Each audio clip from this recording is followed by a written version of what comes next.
오늘은 그 용산에 있는 후암동에 대해서 한번 설명을 드려보고 싶은데요. 용산 개발이라고 하면은 이제 모든 분들께서 이제 다 알고 있는 내용들도 있을 거고요. 지금 너무 늦지 않았나라고 생각하시는 분들도 많이 계실 거예요. 이미 용산은 개발에 대한 내용들이 20년 전부터 나오기 시작했고요.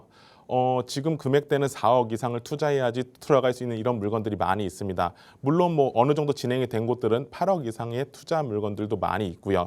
하지만 이런 지역들 중에서도 아직 3억 미만으로 투자할 수 있는 지역이 있다면 여러분들 믿으시겠습니까?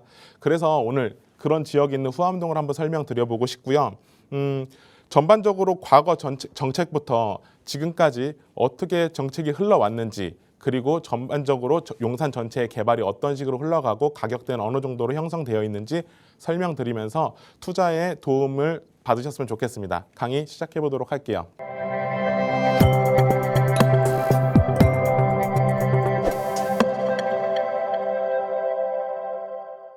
기사를 보면은요, 2001년도 이제 경제신문 기사의 내용인데요. 용산 부도심 재개발 시동, 여기 보시면 2001년도 3월 18일 기사입니다. 2001년부터 용산은 재개발에 대한 이런 개발에 대한 내용이 시작됐다고 보시면 좋을 것 같아요. 다음 기사 내용이 연결된 부분인데요. 용산 부도심 지구 단위 계획은 서울역부터 해갖고 용산역에 이르는 100만여 평의 땅을 체계적으로 개발해서 명실상부한 그 서울의 부도심으로 만드는 것을 목표로 하고 있다고 하고 있고요. 그리고 용산역 일대에 철도 정비창 부지를 포함한 21만여 평에는 국제업무단지를 조성하겠다라는 내용이 있습니다. 국제업무지구 내용은 대부분 많이 알고 계실 건데요. 이런 내용들이 벌써 20년 전부터 이렇게 진행이 되어오고 있고, 용산은 이제 어느 정도 시간이 흐르면서 개발에 대한 이런 구체적인 부분도 좀 상세적으로 나오기 시작하면서요. 아무래도 투자자분들의 관심이 많이 몰리는 지역입니다. 그리고 또한 용산 미군기지는 기지 이전 후 용산 민족공원이 들어서 도심 속 대규모 공원으로 탈바꿈한다는 내용도 이런 내용이 포함되어 있습니다. 전반적으로 보면은 용산의 큰 틀은 20년 전이나 지금이나 크게 변하진 않았는데, 제가 말씀드리고 싶은 부분이 바로 이거예요. 그 전에 이제 기초적인 계획이 나왔다면은 지금은 어느 정도 구체화돼서 개발이 될 수 있는 지역들로 확정이 되고 있다는 그런 내용입니다. 다음 보시면은요. 1997년도에 발간되었던 2011 도시기본계획 이 내용인데요. 그 당시 서울시장이 고건시장이었어요. 그 당시도 이런 내용을 담고 있습니다. 4개의 생활권 중심에 대응하는 신도심을 육성하겠다고 했고요. 그 중심에는 용산과 청량리 이렇게 왕십리로 구역 지정되어 있고요. 세계화 정보화에 대응한 새로운 활동의 중심지로 구축하겠다. 향후 급성장할 서울 내부의 잠재력, 신장을 받아줄 수 있는 그릇이 필요하다라고 했습니다. 그 내용이 지금 알고 계시는 것처럼 국제업무지구에서 이런 식으로 이 그릇을 받아줄 수 있는 용산의 자리를 차지하고 있을 것 같고요. 이런 내용들 보시면은 계속 같은 내용으로 기본계획에서조차도 계속 같은 내용으로 이렇게 흘러나오고 있습니다. 다음 내용을 보시면서 이런 지구 단위 계획 내용도 어떻게 변했는지 한번 비교를 해볼게요. 2010년도에 방금 2001년도에 발표했던 그런 지구 단위 계획 내용을 수정했던 내용인데요. 후암동 특별계획구역, 제가 오늘 후암동을 추천드린다고 했던 그 블럭입니다. 후암동 특별계획구역도 지정이 됐고 이제 정비창 부지로 개발을 하겠다고 이제 이런 식으로 지구 단위 계획에 구체적으로 명시를 했어요. 여기서 보셔야 되는 부분이 후암동 특별계획구역도 이제 획지가 7개 획지로 나눠져 있지만 어느 정도 이제 역세권 개발을 진행하려고 하는 그런 구역들도 나눠져 있고, 일부 지역들은 이제 민간 개발로 진행하고 재개발을 추진하는 내용들을 많이 접하실 수 있을 거예요. 그리고 정비창 부지 같은 경우에도 24년이면 이제 앵커 부지 착공이 들어간다고 하는 이런 소식들도 들려지고 있고, 많은 정권들이 변하면서 이 정비창 부지가 어떻게 보면은 많은 이슈화가 되어 있었는데, 이제는 이제 서울시장이 바뀌면서 이 부분이 어느 정도 구체화되고 어떤 식으로 개발되겠다 이런 내용들도 발표되고 있습니다. 현재 23년, 그러니까 이제 제가 지금까지 말씀드렸던 과거의 정책들과 23년에 어떤 식으로 개발되는지 비교를 한번 해볼 건데요. 용산공원이 이제 앞으로 가장 용산 개발의 주축이 될 거고요. 그리고 그 주변에 북부 역세권이라는 이제 새로운 개발 내용이 나왔고, 국제업무지구 개발이 이제 용산의 주축이 될 거예요. 그리고 현대차 부지 개발과 수송부 부지 개발, 용산공원을 중심으로 개발되는 이런 호재들과 주변에 아직 노후 주택 지역들, 이제 노후화된 주택 지역들이 어떤 식으로 개발이 되고 가격대가 어느 정도 형성되어 있는지 다시 한번 말씀을 드려볼게요. 용산공원의 이제 조감도라고 보시면 좋을 것 같은데요.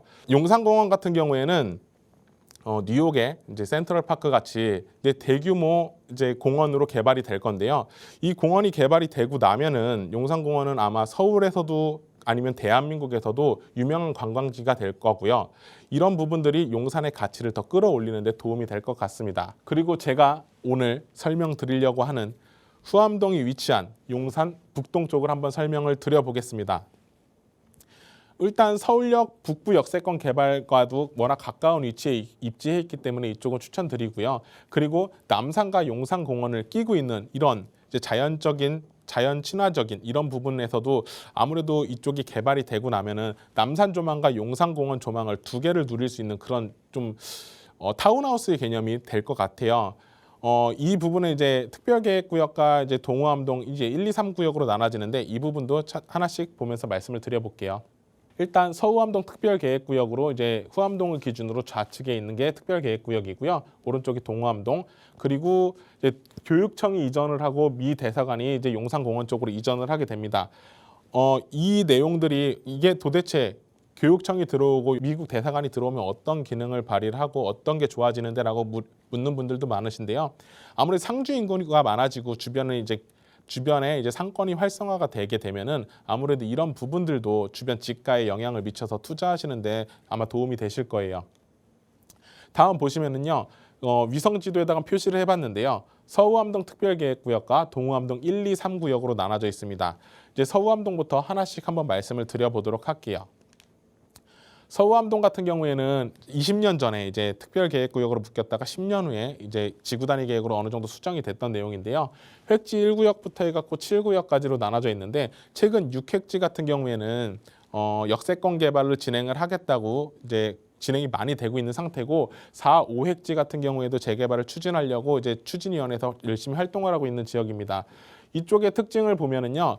후암동의 가장 이제 치명적인 단점이었던 게 그 고도 제한 때문에 아무래도 높이 지을 수 없는 부분 때문에 가격이 많이 상승을 하지 못한 지역이었고 낙후된 지역으로 이제 사람들이 알고 계시는 그런 내용들이 있습니다.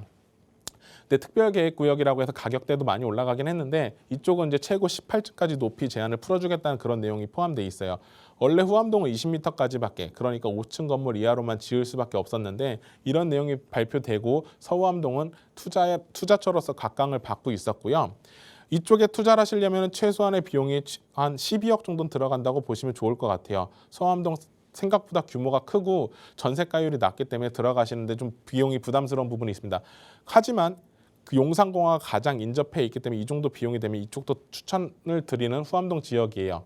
또 한 가지 말씀드린 게 제가 오늘 가장 추천을 드리고 싶어하는 동암동입니다. 이제 용산공원과 가장 가까운 곳에 위치하여 있고 최인접했다고 보셔도 좋을 것 같아요. 일부러 이제 좀 3D 지도로 보여드리려고 했는데요. 남산 조망과 용산공원 조망을 보고 있을 거고요. 그리고 후암동 같은 경우는 1, 2, 3구역으로 나눠졌다고 했지만 3구역 같은 경우가 이제 지대가 낮기 때문에 고도 제한을 적용을 받더라도 일부 완화가 되면은 최근 얘기 나오는 게 소월로길로 해갖고 90m까지는 고도 제한을 완화해주겠다는 그런 내용들도 담고 있거든요. 똑같이 개발이 된다고 하면은 후암동 쪽에서 아마 사업성이 가장 좋기 때문에 이쪽이 조합으로서 아니면 재개발을 했을 때 이득이 가장 많은 지역이 아닐까 생각이 들고 후암동 같은 경우에 투자금이 아직도 3억 미만으로 투자할 수 있는 그런 물건들이 좀 남아있는 지역이에요. 그래서 여러분께서도 좀 눈여겨보셨으면 하는 지역이 해서 오늘 이 강의를 준비한 건데요. 용산 전반적인 걸 내용을 알고 계셔야 후암동이 어느 정도 이렇게 더 좋다. 가격대가 저렴하게 측정이 돼 있구나. 이런 내용 보실 수 있고 앞으로 여기에 가격이 올라갈 수 있는 호재들 한번 말씀드려 보겠습니다. 서울 도시기본계획 2040 도시기본계획에서는요. 앞으로 이제 그 고도에 대한 부분을 좀 유연하게 만들겠다는 이런 내용들을 발표를 했었고요. 그리고 한 가지 더 고도 제한에 대한 부분을 용역을 맡겼는데 고도 제한 지구 같은 경우에는 이제 서울시에서도 어떤 식으로 개발이 되면 좋을지 고도 제한을 풀어줘야 될지 이런 부분의 용역이 23년 11월 올해 11월 그러니까 올해 말이면은 이런 내용들이 발표가 될 거예요. 그 내용을 적용을 해서 서울시에서도 어떤 식으로 이제 유연하게 그러니까 기본 계획과 맞물려서 이런 용역 결과 발표가 나오게 된다면은 아무래도 이제 이쪽 후암동 쪽에는 이런 개발에 대한 호재들이 많을 것 같고요. 수암동은 최근에 신속통합기획이라는 이제 재개발 사업을 계속 꾸준히 지원을 하고 있는데 아직까지는 후보지에 들어가지 못해갖고 토지거래 허가라든지 이제 착공 제한 이런 부분이 걸려 있지는 않아요. 그래서 실입주를 하지 않고 갭 투자를 할 수 있는 그런 지역이니까 꼭 눈여겨 보셨으면 좋겠습니다. 고도 제한이 풀리고 나면은 상당히 좋아질 수 있는 그런 지역입니다. 앞으로 발전 가능성이 있고요. 제가 앞에서 말씀드렸던 부분 요약을 한번 해볼게요. 20년 동안 흐지부지하게 지나갔던 용산에 대한 개발들이요. 이제 어느 정도 자리를 잡았고 구체적으로 내용이 발표가 됐고 그만큼 가격이 반영이 돼서 예전에 1, 2억에 투자했던 물건들도 벌써 이제 4억에서 8억 이상으로 올라가는 그런 내용들을 보실 수 있어요. 이제 용산 시대가 곧 다가왔다고 보시면 좋을 것 같고요. 도시 기본 계획도 이제 20년 전부터 지금까지 일목요연하게 계속 용산을 중심지로서 부도심으로서의 발전을 하겠다는 내용들도 계속 발표된 것도 현실화가 되고 있고요. 서울의 중심 용산민족공원, 이제 서울의 랜드마크가 될 그럴 지역입니다. 용산에 이제 미군 부대가 철수하는 시점을 27년 정도로 보고 있는데 그게 뭐 전후반으로 움직일 것 같긴 한데요. 그게 되고 나서는 이제 용산은 더욱더 중심으로 그리고 모든 재개발지가 완성되는 10년에서 15년 후에는 강남을 능가하는 지역이 되지 않을까라고 생각을 해보고 있습니다. 노후 주거 지역지 본격적으로 재개발이 시작됐고 구역 지정이 어느 정도 다 완료가 돼 있습니다. 그렇기 때문에 이쪽 지역을 계속 추천드리는 거고요. 용산을요. 그리고 동호암동은 아직 이런 재개발 지역 내에서도 구역 지정이 되지 않고 갭 투자할 수 있는 그런 물건들이 있는 곳이기 때문에 꼭 눈여겨 보셨으면 좋겠다고 강의 마무리하겠습니다.